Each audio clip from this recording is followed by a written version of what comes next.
السلام علیکم ورحمۃ اللہ وبرکاتہ۔ الحمد للہ نحمده ونستعینه ونستغفره ونؤمن به ونتوکل علیہ ونعوذ باللہ من شرور انفسنا ومن سیئات اعمالنا من يهده الله فلا مضل له ومن يضلله فلا هادي له ونشهد ان لا اله الا الله وحده لا شريك له ونشهد أن سيدنا وسندنا وحبيبنا وكريمنا وشفيعنا ومولانا محمدا عبده ورسوله صلى الله على النبي وعلى آله وأصحابه وأتباعه وأزواجه وذرياته أجمعين فأعوذ بالله من الشيطان الرجيم بسم الله الرحمن الرحيم يا أيها الذين آمنوا قوا أنفسكم وأهليكم نارا وقال النبي صلى الله عليه وسلم من رأى منكم منكرا فليغير بيده ومن لم يستطع فبلسانه ومن لم يستطع فبقلبه وذلك أضعف الإيمان أو كما قال عليه الصلاة والسلام۔ اللہ تعالیٰ نے ہم تمام کے ساتھ بے انتہا کرم کا، محبت کا، شفقت کا، عنایت کا معاملہ کیا۔ اس نے ہم ناپاکوں کو، نافرمانوں کو، باغیوں کو، سرکشوں کو جمعہ کی ان مبارک گھڑیوں میں اپنے پاک بارگاہ میں حاضری کی توفیق عطا فرمائی۔ دعا کیجیے اللہ تعالیٰ ہم سب کے حاضر ہونے کو، جمع ہونے کو، جڑنے کو، مل بیٹھنے کو، سننے سنانے کو، اس کے بارگاہ میں سجدہ ریز ہونے کو اور دعا کے لیے ہاتھ اٹھانے کو قبول فرما لیں۔ اور دعا کیجیے مسجد کے باہر قدم رکھنے سے پہلے اللہ ہم تمام کو اپنے نیک بندوں میں شامل کر لے۔ میرے بھائیوں، اس وقت ہمارا جو معاشرہ ہے وہ انتہائی بدبودار ہو گیا ہے اور انتہائی خطرناک معاشرے کے دور سے ہم گزر رہے ہیں۔ آئے دن ایسے خبریں سننے اور پڑھنے کو ملتی ہیں اور دیکھنے کو ملتی ہیں کہ کلیجہ پیتا پانی ہوتا ہے اور کلیجہ منہ کو آتا ہے اور کلیجہ خون بن جاتا ہے اور بدن میں راشا طاری ہو جاتا ہے اور کبھی طاری ہوتی ہے اور رونگٹے کھڑے ہو جاتے ہیں، سوائے افسوس اور پچھتاوے کہ ہم کچھ نہیں کر سکتے۔ ابھی کچھ دن پہلے 2 نومبر کو تقریباً کچھ دن پہلے سنبھل ایک علاقہ ہے، سنبھل یوپی کا ایک علاقہ ہے، شہر ہے سنبھل، جہاں علماء کی کثرت ہے، بہتات ہے، جہاں مدارس ہیں، مسجدیں ہیں، دین کا کام ہوتا ہے۔ پھر مزید اس دور میں ابھی کالجز بنے، اسکول بنے، مسلمانوں کی کافی تعداد ہے۔ وہاں ایک ہوٹل میں لوگوں نے شکایت کیا کہ یہاں غلط حرکتیں ہوتی ہیں اور آئے دن نوجوان لڑکے اور لڑکیاں اس ہوٹل میں آتی ہیں اور پتہ نہیں اندر کیا ہوتا ہے۔ تو پولیس کو لوگوں نے کمپلینٹ دیا، شکایت کیا اور پولیس والوں نے چھاپا مارا تو 7 بچیاں برقع پوش وہاں سے ملی، 7 لڑکیاں جو برقع پہنی ہوئی تھی اور 7 بچے غلط حرکتیں کرتے ہوئے پکڑے گئے۔ پہلے تو پتہ یہ چلا کہ یہ پوری لڑکیاں مسلم تھیں اور پورے لڑکے مسلم تھے، لیکن بعد میں تحقیق ہوئی تو پتہ چلا 3 لڑکیاں اس میں مسلم تھیں اور لڑکے تو ساتوں کے ساتھ لڑکے مسلم تھے۔ ایک ہوٹل میں غلط حرکتیں کرتے ہوئے پائے گئے اور پکڑے گئے اور پھر ان کو پولیس میں دیا گیا اور پھر ان پہ کیس بک ہوا اور FIR پھاڑی گئی۔ ایسے پتہ نہیں پورے ہندوستان میں کتنے واقعات روزانہ ہو رہے ہیں۔ ہمارے ملک میں 8 لاکھ مسلم لڑکیاں 8 لاکھ مسلم لڑکیاں غیروں کے ساتھ چلی گئی۔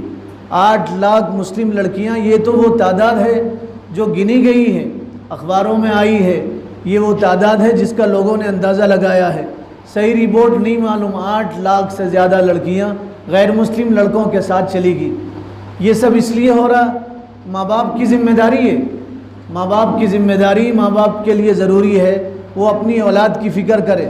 ماں باپ کو اللہ تعالیٰ نے کہا دیکھو اپنی اور اپنے اولاد کے دین ایمان کی فکر کرو اور ڈرو اس آگ سے جو اللہ تعالیٰ نے تمہارے لیے تیار کیا ہے اور بنایا ہے۔ ماں باپ کو کمانے سے فرصت نہیں ہے، باپ کو کمانے سے فرصت نہیں ہے، ماں کو ٹی وی اور موبائل دیکھنے سے فرصت نہیں ہے۔ بے حیائی کا ایسا ریلا بہہ گیا اور بے حیائی کا ایسا طوفان آ گیا اور بے حیائی کی ایسی آندھیوں میں ہیں 12 سال کے بچے محفوظ نہیں، 12 سال کے بچے، 12 سال کی بچیاں محفوظ نہیں ہیں۔ بہار میں پٹنہ بہار کی راجدھانی ہے، وہاں ایک لڑکے کو ٹیچروں نے بہت مارا اور اس کی پٹائی ہوئی، اس کے ماں باپ کو بلایا گیا، پوچھا گیا بھی کیا ہوا تو ٹیچروں نے کہا 4تھی مرتبہ یہ لڑکا چوتھی کلاس میں ہے، چوتھی مرتبہ ایک لڑکی کے ساتھ برائی کرتے ہوئے پکڑا گیا۔ لڑکے سے پوچھا گیا تو نے کہاں دیکھا تھا؟ تو لڑکے نے کہا روزانہ میں رات میں موبائل دیکھتا ہوں، ماں باپ کو فرصت نہیں ہے، وقت نہیں ہے اپنی اولاد کی تربیت کے لیے۔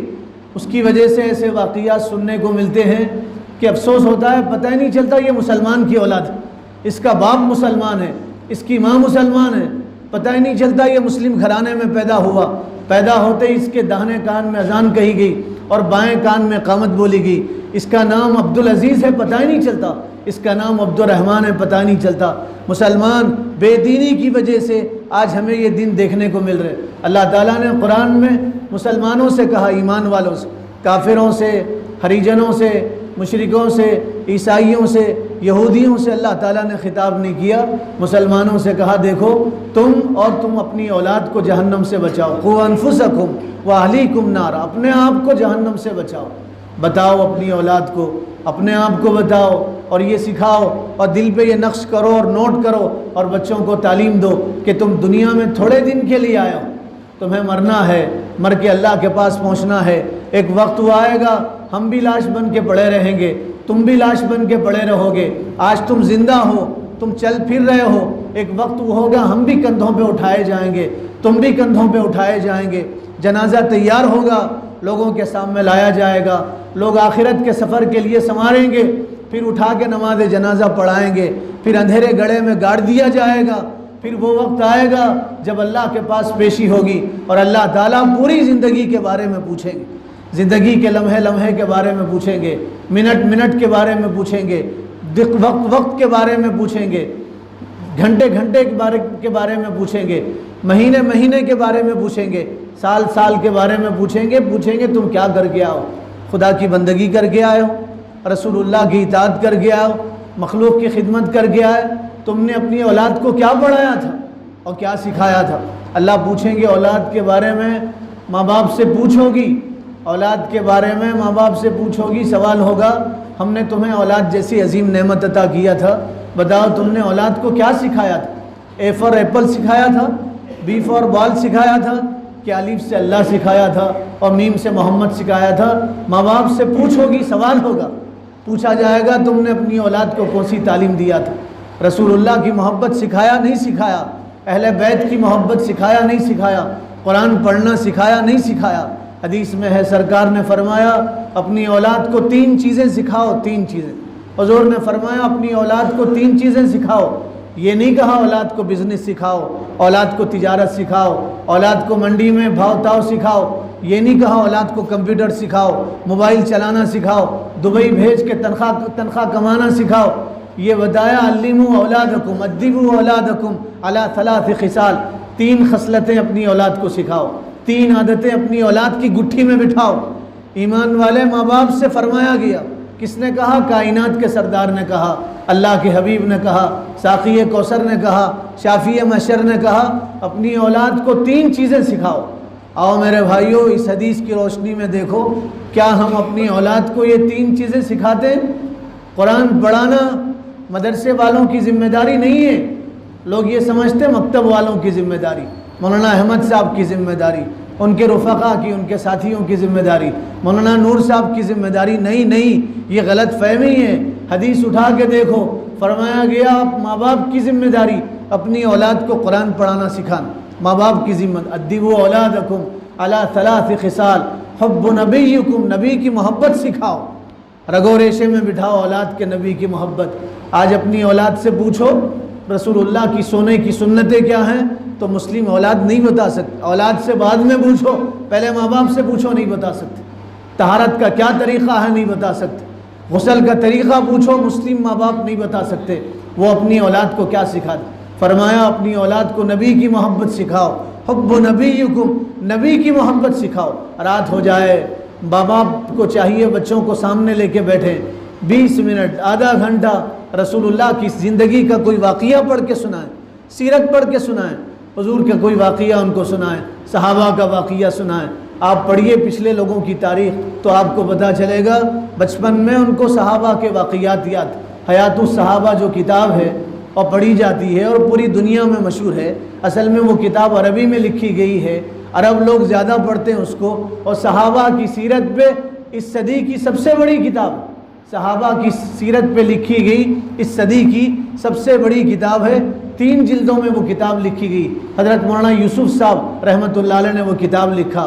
ان سے کسی نے پوچھا آپ کو کیسے صحابہ سے محبت ہوئی اور کیسے عشق ہوا، اور آپ نے رسول اللہ کی سیرت اور صحابہ کی سیرت کیسے لکھا؟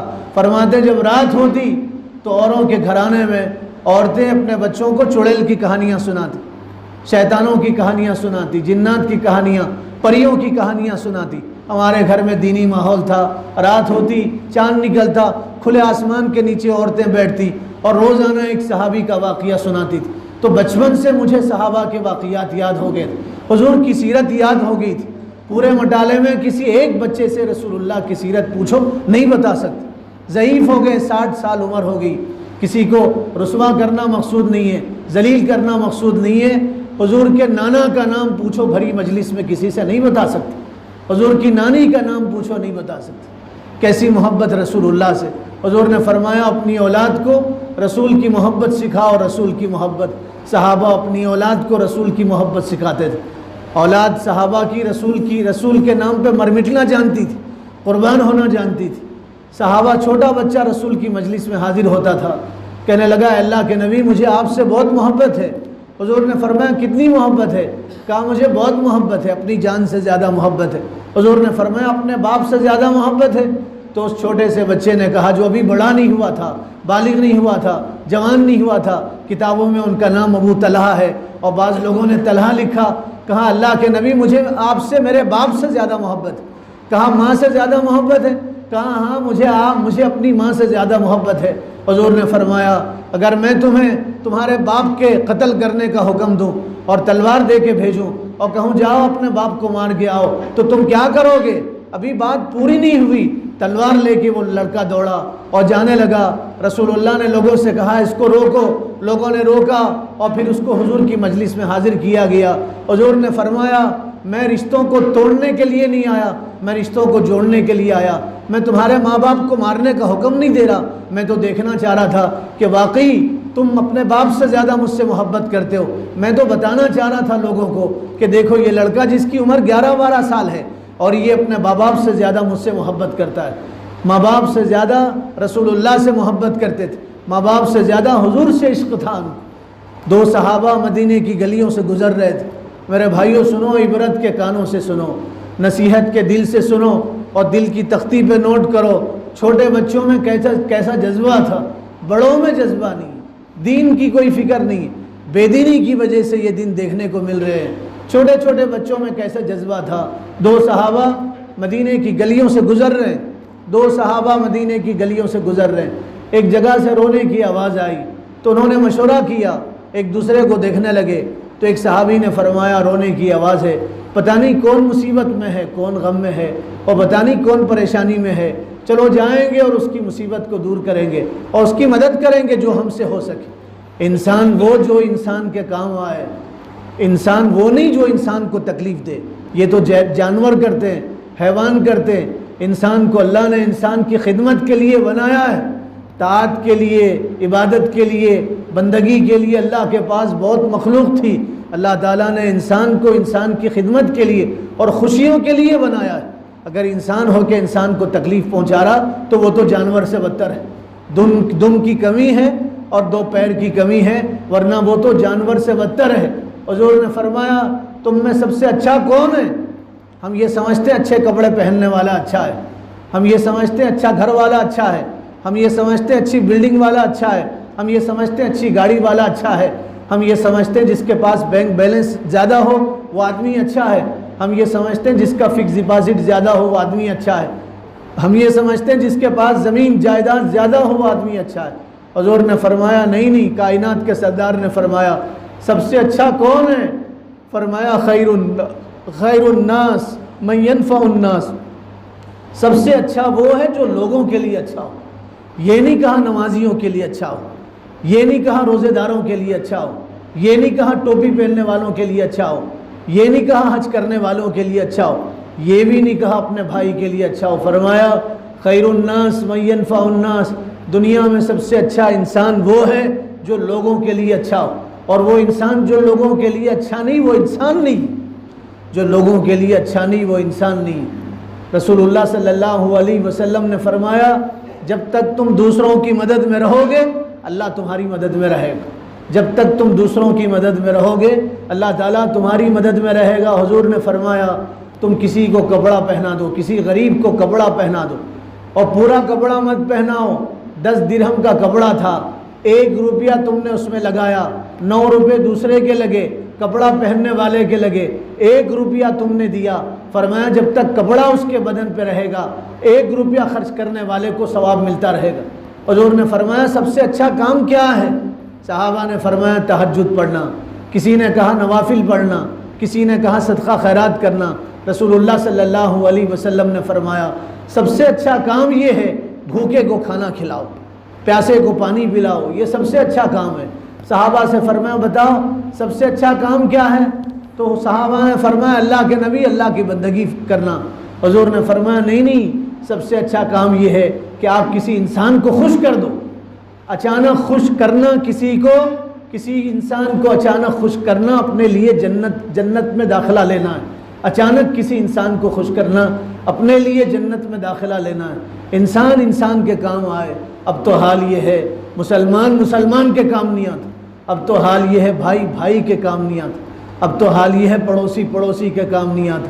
بالش بھر زمین کے لیے مقدمے ڈال رہے ہیں، بالش بھر زمین کے لیے لڑائی لڑ رہے ہیں، بالش بھر زمین کے لیے کورٹ میں کیس داخل کر رہے ہیں، اور وہ جج جس کو پیشاب کا طریقہ نہیں معلوم، وہ جج جو اللہ کو نہیں مانتا، وہ جج جو ہر جگہ اپنا ماتھا رگڑتا ہے، اس کے سامنے جا کے کہہ رہے ہیں آپ میرا فیصلہ کیجیے۔ کل ایک وکیل میرے پاس آئے تھے، وکیل، ان سے میری بات ہو رہی تھی، بیدر ضلع کے مشہور وکیل ہیں، بڑے وکیل ہیں، وہ کسی مسئلے میں میرے پاس آئے تھے مشورہ کرنے کے لیے۔ ان سے میری بات ہوئی، تقریباً 2 گھنٹے ہم ان کے ساتھ تھے، تو کہنے لگے افسوس کے ساتھ کہنا پڑتا ہے آج عدالت میں 60% کیس مسلمانوں کے، روزانہ 20-25 عورتیں برقعے میں عدالت میں آتی ہیں، 20-25 عورتیں برقعے میں عدالت میں آتی ہیں، اور وکیلوں کے سامنے چہرہ بتاتی ہیں، وکیل ان کا ہاتھ پکڑ کے دستخط کرواتا ہے، جج کے سامنے منت سماجت کرتی ہیں، اور زیادہ تر کیس طلاق کے اور خلا کے کیس۔ کیسا معاشرہ ہمارا ہے اور کس معاشرے سے ہم گزر رہے ہیں۔ حد ہو گئی بے دینی کی، بے حسی کی حد ہو گئی، بے شرمی کی حد ہو گئی۔ 20-25 عورتیں، ایک عدالت کا یہ حال ہے۔ پورے ہندوستان میں کتنی عدالتیں اور کتنی عدالتوں میں کتنے مسلمانوں کے کیسز چل رہے ہیں۔ ہمیں تو اللہ نے انصاف کے لیے قرآن دیا تھا، کہا گیا یہ 6666 آیتیں تمہارے انصاف کے لیے، اللہ کا کلام ہے، اللہ نے اپنے حبیب پہ اتارا ہے۔ قرآن سے فیصلہ کرو، قرآن میں کوئی چیز نہ ملے تو حدیث سے فیصلہ کرو، حدیث میں کوئی چیز نہ ملے علماء کے پاس پہنچو، ان سے کہو قرآن حدیث سے فیصلہ کرو، علماء تمہارا فیصلہ کریں گے۔ غیروں کی چوکھٹ پہ کیوں ماتھے رگڑتے ہو؟ کیوں جا کے ذلیل ہوتے ہو؟ کیوں بے عزت ہوتے ہو؟ آؤ قرآن کے پاس آؤ، حدیث میں اپنا مسئلہ ڈھونڈو، علماء کی مجلس میں بیٹھو، شریعت کے مطابق فیصلہ کراؤ۔ مگر افسوس کے ساتھ کہنا پڑتا ہے ایک کیس میں ہم 2 دن پہلے گئے، 5 گھنٹے اس میں تھے، آخر میں کہنے لگے نہیں ہم قرآن حدیث کو نہیں مانتے، ہم تو عدالت جائیں گے، ہم پولیس اسٹیشن جائیں گے۔ میاں بیوی کا کیس تھا، 4 مہینے ہوا تھا شادی ہو کے، اب وہ دلہن 4 مہینے کی دلہن وہ پولیس اسٹیشن کے چکر لگائے گی، بے حیا ہوگی وہاں جا کے، ذلیل ہوگی وہاں جا کے۔ کس دور سے ہم گزر رہے، بالش بھر زمین کے لیے بھائی سے لڑ رہا، ایک ماں باپ کی اولاد لڑ رہا، 1 ایکڑ زمین کے لیے لڑ رہے۔ حضور نے فرمایا تم اگر حق پہ ہو، حق پہ، اور فیصلہ چھوڑ دو، حق پہ ہو جھگڑا چھوڑ دو۔ حضور نے اپنی سچی زبان سے فرمایا تم حق پہ ہو اور جھگڑا چھوڑ دو۔ فرمایا میں جنت کے بیچوں بیچ تمہارے لیے ایک محل کا وعدہ کرتا ہوں۔ حضور وعدہ کر رہے ہیں جنت کے بیچوں بیچ ایک محل، حق پہ ہو فیصلہ چھوڑ دو۔ کہاں ہماری زندگیاں گزر رہی، حق پہ حضور نے فرمایا تم فیصلہ چھوڑ دو۔ بالش بھر زمین کے لیے لڑ رہے ہیں، خوشی دینا تو دور کی بات ہے، روزانہ لڑائیاں کر رہے، روزانہ جھگڑے، ایک کی غیبت دوسرے کے سامنے، ایک کی برائی دوسرے کے سامنے، پورے گاؤں میں جس سے ملے اپنے بھائی کی برائی کر رہے ہیں، سگے بھائی کی برائی کر رہے ہیں، اپنے ماں باپ کی اولاد برائی کر رہے ہیں، ماں باپ کی اولاد۔ تو میں یہ عرض کر رہا تھا مدینے میں 2 صحابہ گزر رہے تھے، رونے کی آواز آئی، دونوں نے مل کے مشورہ کیا جہاں جو لوگ مصیبت میں ہیں ان کی مدد کریں گے، اپنی طاقت کے بھر مدد کریں گے، جتنی ہماری طاقت ہے اتنی ان کی مدد کریں گے۔ اللہ نے طاقت اس لیے نہیں دیا کہ آپ کسی غریب کا پنجہ مروڑ دیں، خدا نے طاقت اس لیے نہیں دیا کہ آپ کسی غریب کی زمین پہ ناجائز قبضہ کرو، اللہ نے طاقت اس لیے نہیں دیا کہ کسی بیوہ کو پریشان کرو، خدا نے آپ کو طاقت اس لیے دیا کہ آپ غریبوں کی مدد کرو، یتیموں کی مدد کرو، مسکینوں کی مدد کرو، بیواؤں کی مدد کرو، پریشان حال لوگوں کی مدد کرو، مظلوموں کی مدد کرو۔ اگر ظلم کرو گے تو دنیا بھی برباد اور آخرت بھی برباد۔ ظلم کا بدلہ اللہ دنیا میں بھی لیں گے، اللہ تعالیٰ آخرت میں بھی لے گے۔ الظلم ظلمات یوم القیامہ، ظلم اندھیرے کی شکل میں ہوگا قیامت کے دن۔ اللہ نے طاقت اس لیے دیا کہ آپ اپنی طاقت کے ذریعے سے اسلام کو فروغ دو، اسلام کی اشاعت کا کام کرو، اعلاء کلمت اللہ کا کام کرو، دین کا کام کرو، وقت لگاؤ اللہ کے راستے میں۔ خدا نے جوانی اس لیے دیا، خدا نے زندگی اس لیے دیا، خدا نے دولت اس لیے دیا کہ تم اپنی دولت اسلام کے لیے وقف کرو۔ دو صحابہ نے مشورہ کیا کہ جہاں سے آواز آ رہی وہاں پہنچ کے ان کی مدد کریں گے۔ دھیرے دھیرے پہنچے، دیکھا بھیڑ جمع ہے، لوگ جمع ہے اور ازدحام ہے۔ لوگوں سے پوچھا بھی کیا ہوا؟ لوگوں نے کہا تم ہی معلوم کر لو کیا ہوا۔ مجمع زیادہ تھا، یہ مجمع کو ہٹاتے ہوئے آگے بڑھے۔ جب آگے پہنچے تو دیکھا ایک 6 سال کی بچی چوکھٹ پہ رو رہی ہے، 6 سال کی بچی۔ لوگوں سے پوچھا کہ یہ کیا بات ہے، کیا ہو رہا ہے؟ تو لوگوں نے کہا یہ بچی آج یتیم ہو گئی، اس کے باپ کا سایہ سر سے اٹھ گیا ہے اور اس کا باپ دنیا سے چلا گیا، یہ بچی یتیم ہو گئی۔ ان کا دل نرم پڑا، آگے آئے، بچی کو اٹھایا، گود میں لیا اور پیار کیا اور محبتوں کا اظہار کیا اور بچی کے سر میں ہاتھ پھیرا اور بچی سے کہنے لگے بیٹے دنیا تو چل چلاؤ کی جگہ ہے، کوئی دنیا میں رہنے کے لیے نہیں آیا، یہ دنیا جانے کی جگہ ہے۔ میرے بھائیوں، کبھی وقت ملے تو کسی یتیم کے سر پہ ہاتھ پھیرو، اس کو کلیجے سے لگاؤ، اس کی پیشانی پہ بوسہ دو، اس سے کہو تیرا باپ نہیں تو کیا ہوا، ہم تجھے باپ کا پیار دیں گے اور محبت دیں گے۔ سرکار نے فرمایا یتیم کے سر پہ ہاتھ پھیرو، تمہارے ہاتھ کے نیچے جتنے بال آئیں گے ہر بال کے بدلے اللہ تعالیٰ آپ کو ایک نیکی عطا کریں گے۔ فرمایا جس کھانے میں یتیم شریک ہو جاتا ہے اور یتیم شامل ہو جاتا ہے اور یتیم کھانے میں آ جاتا ہے، اس کھانے میں اللہ تعالیٰ برکت عطا فرماتے ہیں۔ جس گھر میں یتیم کے ساتھ اچھا سلوک ہوتا ہے اللہ تعالیٰ رحمتوں کے دروازے ان گھر والوں کے لیے کھول دیتے ہیں، اور جو گھر والے یتیم کو ستاتے ہیں اور یتیم کو پریشان کرتے ہیں اور یتیم کا مال کھاتے ہیں، قرآن کہتا ہے تم یتیم کا مال نہیں کھاتے، تم جہنم کی آگ کھاتے ہو۔ تم یتیم کا مال نہیں کھاتے، تم جہنم کی آگ کھاتے ہو۔ یتیموں سے محبت کرنا اسلام نے سکھایا۔ حضور نے فرمایا یتیم سے محبت کرے ایسے ہے جیسے اس نے حضور سے محبت کیا۔ فرمایا یتیم سے محبت کرنے والا ایسے جیسے اس نے سرکار سے محبت کیا، اللہ کے حبیب سے محبت کیا۔ تو ان دونوں صحابہ نے اس بچی کو اٹھایا اور اس سے محبت کرنے لگے اور شفقت کرنے لگے اور اس سے کہنے لگے دیکھو بیٹے دنیا تو چل چلاؤ کی جگہ ہے، کوئی دنیا میں رہنے کے لیے نہیں آیا، باری باری سب دنیا سے چلے جائیں گے۔ آج تمہارے باپ کی باری تھی، وہ دنیا سے چلا گیا، کل ہماری باری ہے، ہم بھی دنیا سے چلے جائیں گے۔ دنیا رہنے کی جگہ نہیں ہے، جو دنیا میں بنا ہے سو فنا ہے۔ دنیا میں جو آیا ہے اسے دنیا سے جانا ہے۔ بڑے بڑے لوگ آئے دنیا سے چلے گئے، دنیا جس کے طفیل بنی وہ دنیا سے چلے گئے، ان کی اولاد دنیا سے چلی گئی، ان کی بیٹیاں دنیا سے چلی گئی، ان کی بیویاں دنیا سے چلی گئی۔ جس کے طفیل دنیا بنی ہے وہ یتیم دنیا میں آئے، پہلے ہی ان کے باپ دنیا سے چلے گئے تھے۔ وہ 6 سال کے تھے، ان کی ماں اللہ کو پیاری ہو گئی تھی۔ وہ 11 سال کے تھے، ان کے دادا چلے گئے تھے۔ دنیا تو جانے کی جگہ ہے، رہنے کی جگہ نہیں۔ اور جس کے دل میں یہ بات بیٹھ جاتی ہے کہ میں دنیا میں رہنے کے لیے نہیں آیا، پھر وہ گناہ نہیں کرتا، پھر وہ ظلم نہیں کرتا، پھر وہ نافرمانی نہیں کرتا، پھر وہ کسے ستاتا نہیں، پھر وہ کسے پریشان نہیں کرتا۔ اس کو ہر جگہ یہ محسوس ہوتا ہے مجھے اللہ کے پاس جانا ہے، حساب دینا ہے، میں گناہ کیوں کروں؟ وہ تنہائی میں بھی گناہ سے بچتا ہے، وہ رات کے اندھیرے میں بھی بچتا ہے، وہ مجمع میں بھی بچتا ہے، وہ اکیلے میں بھی بچتا ہے، وہ بند کمرے میں بھی بچتا ہے، وہ لوگوں کے سامنے گناہ سے بچتا ہے۔ احساس ہو کہ مجھے مرنا ہے اور اللہ کے پاس پہنچنا ہے۔ زندگی کا حاصل یہی ہے میرے بھائیوں، نہ کوئی اپنی مرضی سے دنیا میں آیا، نہ اپنی مرضی سے دنیا سے جائے گا۔ ہم بغیر مرضی کے دنیا میں آئے، ہم نہیں چاہتے تھے، ہم آئے دنیا میں، ہم نہیں چاہیں گے ہم دنیا سے جائیں گے۔ دنیا کی زندگی بہت مختصر ہے، اللہ تعالیٰ نے بندگی کے لیے دیا ہے، اطاعت کے لیے دیا ہے، رسول سے محبت کے لیے دیا ہے۔ دین اسلام کے فروغ کے لیے اللہ تعالیٰ نے یہ زندگی دیا، مال جمع کرنے کے لیے، گھر بنانے کے لیے، دولت جمع کرنے کے لیے، زمین جائیداد خریدنے کے لیے اللہ نے یہ زندگی نہیں دیا۔ کھیل تماشا نہیں ہے زندگی۔ سورہ جمعہ پڑھو، اللہ تعالیٰ فرما رہے ہیں سورہ جمعہ میں اللہ فرما رہے ہیں کہ دیکھو تمہیں اللہ تعالیٰ کے پاس پہنچنا ہے۔ قُلْ إِنَّ الْمَوْتَ الَّذِي تَفِرُّونَ مِنْهُ فَإِنَّهُ مُلَاقِيكُمْ ثُمَّ تُرَدُّونَ إِلَىٰ عَالِمِ الْغَيْبِ وَالشَّهَادَةِ فَيُنَبِّئُكُم بِمَا كُنتُمْ تَعْمَلُونَ۔ اللہ فرما رہے ہیں کب تک موت سے بھاگو گے؟ مٹالے والو، کب تک موت سے بھاگو گے؟ کہاں بھاگو گے؟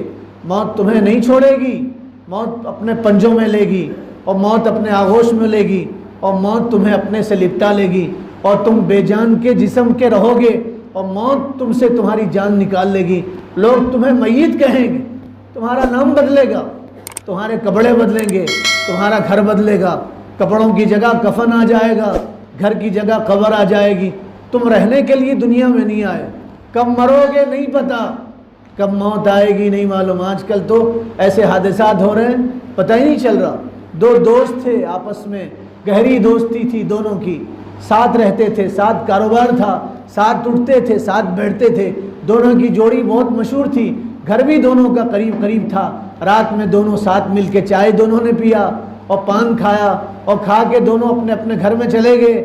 صبح ہوئی تو دیکھا دوست ملنے کے لیے نہیں آئے، ان کے گھر پہ گئے تو پتہ چلا دوست کا انتقال ہو گیا تھا، پتہ چلا دوست دنیا سے چلے گئے۔ اب یہ افسوس میں تھے اور یہ اپنے گھر گئے۔ ظہر کی نماز میں اعلان ہوا کہ ان کی نماز جنازہ ہوگی۔ ظہر میں 2 جنازے تھے، لوگوں نے پوچھا بھی یہ دوسرا جنازہ کس کا؟ رات میں تو ایک صاحب کا انتقال ہوا تھا، اب یہ کس کا جنازہ؟ کہا یہ اس دوست کا جنازہ جو صبح میں دوست کی عیادت کے لیے آئے تھے اور مزاج پرسی کے لیے آئے تھے اور دوست کو دیکھنے کے لیے آئے تھے، تو پتہ چلا تھا دوست کا انتقال ہوا۔ یہ گھر گئے، ان کے سینے میں درد ہوا اور ڈاکٹروں کے پاس لے گئے تو ڈاکٹروں نے کہا ان کا بھی انتقال ہو گیا۔ دونوں دوستوں کے جنازے مسجد میں آئے ظہر کی نماز میں۔ دنیا چل چلاؤ کی جگہ، رہنے کی جگہ نہیں ہے، تو دونوں صحابہ نے اس بچی سے کہا بیٹے آج تمہارا باپ گیا، کل ہم جائیں گے، آج تم یتیم ہو گئی ہو، کل ہمارے بچے یتیم ہو جائیں گے، ہم چاچا ہیں تمہارے، ہم تمہیں پیار دیں گے، محبت دیں گے۔ تو اس 6 سال کی بچی نے گھور کے دیکھا اور دیکھ کے یہ کہا چچا جان معلوم ہے دنیا رہنے کی جگہ نہیں ہے، دنیا تو جانے کی جگہ ہے، سب کو موت آئے گی، ہمارے باپ کو بھی موت آئی، یہ بات پتہ ہے، میرے باپ نے بتایا تھا، ماں نے سبق پڑھایا تھا، دنیا رہنے کی جگہ نہیں ہے، سب کو موت آنا ہے، اللہ کی ذات باقی رہے گی۔ اس 6 سال کی بچی نے روتے ہوئے کہا چچا ہمارے باپ مرے ہیں، گھر میں مرے، ایڑیاں رگڑ کے مرے ہیں، کاش ہمارے باپ اللہ کے راستے میں مرتے، کاش میدان جہاد میں مرتے، کاش دشمن کے جتھے سے ایک تیر آتا اور باپ کے گلے میں لگتا اور ان کے گلے کا گرم گرم خون زمین پہ گرتا، وہ میدان جہاد میں شہید ہو جاتے۔ کل حشر کے میدان میں اللہ مجھ سے پوچھتے بیٹی تم کیا لے کے آئی ہو، تو میں کہتی لانے کے لیے اللہ کچھ نہیں تھا، باپ کی شہادت لے کے آئی ہوں۔ پھر بچی رو کے کہنے لگی کل جب میں اپنی سہیلیوں کے ساتھ کھیلوں گی تو میری سہیلیاں مجھ سے کہیں گی کہ ہمارے ابا تو اللہ کے راستے میں شہید ہوئے، ہمارے ابا میدان جہاد میں شہید ہوئے، ہمارے ابا دشمن کے وار سے شہید ہوئے، تو میں اپنی سہیلیوں کو کیا جواب دوں گی؟ مجھے ذلیل ہونا پڑے گا اور مجھے گردن جھکانا پڑے گا اور شرمندگی اٹھانا پڑے گا۔ میرے باپ تو ایڑیاں رگڑ کے گھر میں مرے، کاش وہ اللہ کے راستے میں مرتے۔ تو میں بھی اپنی سہیلیوں کو کہتی ہاں میرے باپ بھی اللہ کے راستے میں مرے۔ چھوٹے چھوٹے بچوں میں جذبہ کہاں سے آیا؟ ماں باپ نے سکھایا تھا اور بتایا تھا۔ حضور نے فرمایا 3 چیزیں اپنی اولاد کو سکھاؤ، حب نبیکم وحب اہل بیتہ وتلاوت القرآن، نبی کے گھر والوں کی محبت سکھاؤ، اہل بیت کی محبت، حضرت فاطمہ کی محبت سکھاؤ، حسنین کی محبت سکھاؤ، علی کی محبت سکھاؤ، نبی کے ازواج مطہرات کی محبت سکھاؤ، پھر قرآن پڑھنا سکھاؤ۔ ماں باپ کی ذمہ داری قرآن پڑھنا۔ ماں باپ کو کاروبار سے فرصت نہیں، ماں باپ کو موبائل سے فرصت نہیں ہے، ماں باپ کو دکان سے فرصت نہیں ہے، نتیجے میں ایسے واقعات سننے کو مل رہے ہیں۔ 12 سال کے بچے محفوظ نہیں ہیں، برائی سے محفوظ نہیں ہیں، بے حیائی سے محفوظ نہیں۔ وہ بچے بڑے ہو کے کیا دین کی خدمت کریں گے؟ بچے بڑے ہو کے کیا دین کی اشاعت کریں گے؟ وہ بچے بڑے ہو کے کیا ماں باپ کی خدمت کریں گے؟ میرے بھائیوں اپنی اولاد کے دین ایمان کی فکر کرو، اپنے دین ایمان کی فکر کرو۔ دشمن ہندوستان میں ایک جگہ جمع ہو گیا ہے، متحد ہو گیا ہے، یہ ظاہر میں دکھ رہا آپ کو، یاترائیں نکل رہی ہیں، لوگ نکل رہے ہیں، جوڑوں کی بات کر رہے ہیں، کوئی جوڑنے والی بات نہیں ہے، پورا کافر ایک جگہ جمع ہو گیا ہے اور سب یہ چاہ رہے ہیں کہ ہندوستان میں مسلمان مذہبی نہ رہیں، ان کے مذہبی مقامات کو ختم کر دو، مسجدوں کو بند کر دو، اذانوں کو بند کر دو، ان کے مدرسوں کو ختم کر دو، مسلمانوں کا کوئی بچہ قرآن پڑھنے نہ پائے۔ اگر ایسا ہو گیا تو میرے بھائیوں، ہم اپنے بچوں کو کیسے دین کی تعلیم دیں؟ بچے مرتد بنیں گے، مرتد اپنی اولاد کو مکتب میں بھیجو۔ بٹالے کا مکتب ایک مثالی مکتب ہے، بٹالے میں مکتب میں بچے پڑھ رہے ہیں، کوئی بچہ بٹالے کا مکتب میں نہ ہو، ایسا نہیں ہونا چاہیے، ہر بچے کو بھیجو۔ علماء فرما رہے اس دور کے، جو بچہ مکتب میں پڑھتا مرتد ہونے سے بچتا ہے، بنیاد اس کی مضبوط ہوتی ہے، جس عمارت کی بنیاد مضبوط وہ عمارت مضبوط ہوتی، اور جس عمارت کی بنیاد مضبوط نہیں ہوتی وہ عمارت مضبوط نہیں ہوتی۔ گجراتی لوگ پوری دنیا میں جہاں بھی ہیں وہ اپنی شناخت کے ساتھ ہیں، وہ اپنی علامت کے ساتھ ہیں، وہ اپنی مسجد کے ساتھ ہیں، وہ اپنی داڑھی ٹوپی کے ساتھ ہیں، وہ دین کے ساتھ ہیں۔ اس کی وجہ یہ ہے ان کے پاس مکاتب کا نظام منظم ہے، اور مکاتب چلتے ہیں اصول کے ساتھ، بچوں کی بنیاد مضبوط ہوتی ہے۔ تو آپ سے گزارش ہے، اپنے بچوں کو پڑھائیے، اپنے دین ایمان کی فکر کیجیے، اپنے دین ایمان کی فکر۔ ایک صاحب نے کتاب میں واقعہ لکھا، سنا کے بعد ختم کر دوں۔ کتاب میں واقعہ لکھا، ایک صاحب نے اپنے بچے کو اچھا پڑھایا، پہلے اسے مکتب میں پڑھایا، مول صاحب کے پاس، امام صاحب کے پاس یسرنا القرآن پڑھایا۔ پہلے یسرنا القرآن چلتا تھا، نورانی قاعدہ نہیں چلتا تھا، یسرنا القرآن پڑھایا، بچے کو قرآن پڑھایا، جیسے تیسے بچہ قرآن پڑھنا سیکھا۔ بچے کی خواہش ہوئی، ایک ہی بیٹا تھا ان کو، دوسری اولاد نہیں تھی، بچے کی خواہش ہوئی کہ میں زیادہ تعلیم حاصل کروں، تو بچے کو انہوں نے اسکول میں داخل کیا، بچے نے اسکول کی تعلیم حاصل کیا، پھر بچہ کالج میں گیا اور ڈگریاں حاصل کیا، اور پھر بچے کو نوکری لگی شہر میں۔ بچہ ماں باپ کے پاس آیا اور آ کے کہنے لگا، امی آج یہ دن جو میں نے دیکھے ہیں یہ آپ کی وجہ سے دیکھے۔ یاد رکھو، اگر بچوں کو آپ مکتب کی تعلیم دو گے تو آپ کے بچے آپ کے فرما بردار بنیں گے، آپ کو پہچانیں گے، اور اگر آپ بچوں کو مکتب کی تعلیم نہیں دو گے، بچپن میں ان کو دین نہیں سکھاؤ گے، تو بچے بڑے ہو کے آپ کے دشمن بنیں گے، بچے بڑے ہو کے آپ کے باغی بنیں گے، بچے بڑے ہو کے آپ کو مارنے والے بنیں گے، آپ پہ ظلم کریں گے بچے بڑے ہو کے۔ تو بچے نے ماں باپ سے کہا یہ دن میں نے دیکھے ہیں، یہ آپ کی وجہ سے دیکھے، آپ میرے ماں باپ ہیں، آپ شہر چلیے، مجھے کارڈر ملا رہنے کے لیے، گھر ملا ہے، اچھی تنخواہ ہے، اچھی نوکری ہے۔ ماں باپ نہیں چاہتے تھے، گاؤں میں رہتے تھے، گاؤں والوں کو گاؤں عزیز ہوتا ہے، گاؤں میں دل لگتا ہے، ان کا شہر میں دل نہیں لگتا۔ ہمارے والد ہیں، کتنا بولتے ہیں ان کو شہر میں آؤ، نہیں آتے، 2 دن میں واپس چلے جاتے ہیں، بعض مرتبہ بھاگ کے چلے جاتے ہیں، نہیں رہتے۔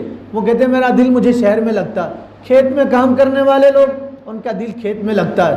تو ماں باپ نے کہا ہم شہر نہیں آ سکتے، شہر کی آب و ہوا راس نہیں آئے گی، ہم تو اپنے وطن میں رہیں گے، ہمارے رشتہ دار ہیں، قریبی لوگ ہیں، یہاں جی لگتا ہے۔ بیٹے نے اصرار کیا، کہنے لگا، امی ابا سے کہا ایک مرتبہ شہر تو آؤ، دیکھو تو شہر کی فضا، شہر کے حالات تو دیکھو۔ ماں باپ کو لے کے شہر میں پہنچا، شہر میں رہنے لگے۔ ماں باپ کہتے بیٹے ہفتے میں ایک مرتبہ ہم گاؤں جا کے آئیں گے۔ فرما بردار بیٹا تھا، ہفتے میں ایک مرتبہ ماں باپ کو گاؤں لے جاتا، پھر شہر لاتا۔ پھر ماں باپ نے ایک مرتبہ کہا بیٹے بار بار آنا جانا مناسب نہیں ہے، جی نہیں لگتا ہے، ہم تو گاؤں میں رہیں گے۔ ماں باپ گاؤں میں رہنے لگے۔ بچے نے ماں باپ سے کہا امی میں شادی کرنا چاہتا ہوں۔ ماں باپ نے کہا بیٹے ہم تو گاؤں کے، تم تو شہر میں رہتے ہو، جو لڑکی تمہیں پسند ہے اس سے نکاح کر لو۔ اس لڑکے نے ایک اچھی لڑکی دیکھ کے اس سے نکاح کیا، خوبصورت لڑکی تھی، اچھی لڑکی تھی، امیر گھرانے کی تھی، مالدار گھرانے کی تھی۔ شروع میں اس لڑکی نے ساس سسر کی خدمت کیا، اور بعد میں کہنے لگی میں ان کی خدمت نہیں کر سکتی، میں ان کی خدمت نہیں کر سکتی، یہ بوڑھے ہیں، مجھ سے ان کی خدمت نہیں ہوتی، آپ ان کو گاؤں میں رکھو، ان کو شہر میں لانے کی ہمت اور جرأت نہ کرو۔ اب بیٹے نے بہت سمجھایا، دیکھو میرے ماں باپ ہیں، میں ان سے جدا نہیں ہو سکتا۔ اس لڑکی نے کہا نہیں پھر مجھے جدا کر دو اور میرا راستہ الگ کر دو اور میں تم سے الگ رہنے لگوں گی۔ اب وہ کیا کرتا، اس کی زندگی چکی کے 2 پارٹوں میں آ گئی۔ اس نے ماں باپ کو گاؤں میں رکھا، خود بیوی کے ساتھ رہنے لگا، کبھی کبھی جاتا ماں باپ سے مل کے آتا، ماں باپ خوش ہو جاتے، گاؤں کے بھولے بھالے ماں باپ تھے، بچہ آتا تو خوش ہو جاتے۔ کچھ دنوں کے بعد پھر جانا بھی بیوی نے بند کر دیا، کئی مہینے کے بعد جانے لگا۔ پھر بچے کو سعودی میں نوکری لگی، جدہ میں نوکری لگی، اس نے ماں باپ کے پاس جا کے اجازت مانگا، یوں کہا مجھے سعودی میں ملازمت لگی ہے، اچھی تنخواہ ہے، میں جانا چاہتا ہوں۔ تو اس ماں باپ نے کہا بیٹے چلے جاؤ، تمہاری زندگی ہمیں عزیز ہے، اور یہ سعودی چلا گیا، اپنی بیوی بچوں کے ساتھ وہیں رہنے لگا۔ اب اس کی بیوی اس کو آنے نہیں دیتی تھی، برسوں پہلے کا واقعہ تھا۔ کبھی کبھی لوگ حج پہ آتے تو یہ پیغام بھیجتا، کبھی کبھی پیسے بھیج دیتا، بعد میں بیوی نے پیسے بھی بند کر دیے۔ 13 سال ہو گیا بچے کو ماں باپ سے ملے، 13 سال ہو گیا۔ نوجوانوں سے گزارش ہے، جوانی کی نشے میں اپنے ماں باپ کو بوجھ مت سمجھو، جو جوانی ملی ہے ذریعہ ماں باپ بنے۔ ماں باپ راضی تو اللہ راضی، ماں باپ ناراض تو اللہ ناراض۔ اللہ کے لیے اپنے ماں باپ کو غنیمت سمجھو۔ میرے پاس لوگ آتے ہیں، کہتے ہیں کوئی تعویذ دو، کوئی پلیتا دو، پانی دم کر کے دو، کاروبار نہیں چل رہا، برکت نہیں ہو رہی۔ میں ان سے کہتا ہوں ماں باپ زندہ ہیں، ان کے پیر پکڑو۔ ماں باپ خوش ہیں، تمہاری زندگی میں برکت آئے گی۔ ماں باپ خوش ہیں، تمہیں کوئی پریشانی نہیں ہوگی۔ جس کو ماں باپ کی خوشیاں مل گئی اس کو جنت کی خوشیاں مل گئی، ماں باپ کی خوشیاں مل گئی اس کو دنیا کی خوشیاں مل گئی۔ ماں باپ راضی تو اللہ راضی، جس سے اللہ راضی ہے پھر اللہ اسے پریشان نہیں کرتا۔ تو 13 سال ہو گئے یہ ماں باپ کے پاس نہیں آیا۔ 13 سال کے بعد حرم میں آیا، عمرہ کرنے لگا، خانہ کعبہ کا غلاف پکڑ کے رونے لگا۔ کسی اللہ والے نے دیکھا، پوچھا بھی کیا بات ہے تم بہت رو رہے ہو؟ تو اس نے اپنا دکھڑا سنایا، کہنے لگا 13 سال ہو گئے میں ماں باپ سے نہیں ملا۔ تو انہوں نے کہا جاؤ اپنے ماں باپ سے ملو، ماں باپ بڑی چیز ہے، ماں باپ بڑی نعمت ہے، جاؤ اپنے ماں باپ سے ملو۔ اس نے ٹکٹ بک کرایا، سوچا باپ کیا کہیں گے، ماں کیا کہے گی۔ 13 سال کے بعد اپنے ماں باپ کے پاس آیا، اور جیسے ہی گلی میں آیا پوچھا باپ کے بارے میں، تو گلی کے لوگوں نے کہا تمہارے باپ کا برسوں پہلے انتقال ہو گیا۔ اب اس کا دل دکھا، آنکھوں میں آنسو آئے، باپ تو چلے گئے، میں باپ سے نہیں مل سکا۔ پھر یہ اپنے ماں کے پاس آیا، اس نے دروازہ بجایا، اندر سے بوڑھی ماں نے کہا کون ہے؟ تو کہا میں ہوں، دروازہ کھولو۔ ماں نے کہا خود ہی دروازہ کھول لو، میں تو اب نابینا ہو گئی ہوں، مجھے نہیں معلوم، میں دروازہ نہیں کھول سکتی۔ بچہ آیا، ماں کو نہیں پتا آنے والا کون ہے۔ ماں ہاتھ اٹھا کے دعا کر رہی ہے، اور یوں کر رہی ہے اللہ میرے سب رشتہ دار تو ختم ہو گئے، میرے شوہر بھی چلے گئے، ایک ہی بیٹا تھا میرا، وہ بھی سعودی چلا گیا، اب اس کی بھی کوئی خبر نہیں ہے، اب میری موت کا وقت آ گیا ہے، یا اللہ میرے بیٹے کو بھیج دے تاکہ وہ میرا کفن دفن کرے اور مجھے نہلائے اور دھلائے اور میری نماز جنازہ تو پڑھے اور مجھے قبر کے حوالے کرے۔ بیٹے کی چیخ نکل گئی، بیٹے نے ماں کے پیر پکڑ کے کہا امی تمہاری دعاؤں پہ اللہ نے مجھے بھیجا ہے۔ بیٹا یہ سوچتا تھا ماں مجھے تانا دے گی، ماں مجھے بھگا دے گی، اور ماں مجھ پہ غصہ ہوگی، لیکن ماں کا دل سمندر سے زیادہ گہرا ہوتا ہے۔ سمندر کی گہرائی کو ناپ سکتے ہیں، ماں کے دل کی گہرائی کو نہیں ناپ سکتے۔ تو ماں نے کہا بیٹے تم آ گئے، اچھا ہو گئے تم آ گئے، میں تمہارے لیے دعا کر رہی تھی۔ بیٹا 2-3 دن ماں کی خدمت کرتا رہا۔ 3 دن کے بعد ماں کا انتقال ہوا، بچے نے کندھا دیا، ماں کو قبر میں لٹایا، اور پھر بچے نے ماں کے بدن پہ مٹی ڈالی، اور پھر وہ شہر میں رہا اور ماں کے لیے دعا کرتا رہا۔ اس نے ماں باپ کے نام پہ اپنے شہر میں ایک مسجد بنائی۔ فرما بردار اور اولاد ہوگی، اگر اپنی اولاد کو دین سکھاؤ گے، نہیں سکھاؤ گے تو اولاد منہ مارتے پھرے گی، اولاد آپ کے نام کی بے عزتی کرائے گی، اولاد آپ کا نام نیلام کرے گی۔ اس لیے میرے بھائیوں اپنے معاشرے کو اچھا بنانا ہے تو نیت کرو انشاءاللہ ہم دیندار بنیں گے، اپنی اولاد کو دیندار بنائیں گے۔ دعا کرو اللہ تعالیٰ عمل کی توفیق عطا فرما دے۔ ایک اعلان یہ ہے، 23 تاریخ کو آنے والے چہارشنبے کو بیدر میں ضلع کا بڑا اجتماع ہے، بیدر کی جامع مسجد میں 4 مہینے کی جماعتیں نکل رہی ہیں۔ آپ نیت کرو انشاءاللہ ہم 4 مہینے لگائیں گے، نیت کرو انشاءاللہ 4 مہینے لگائیں گے انشاءاللہ، اپنے گھر کے ہر فرد کو اللہ کے راستے میں بھیجیں گے۔ اللہ تعالیٰ عمل کی توفیق عطا فرما دے۔ مالک نے جو حضرات سنتوں سے فارغ نہیں ہوئے ان سے گزارش ہے وہ سنتوں سے فارغ ہو جائیں۔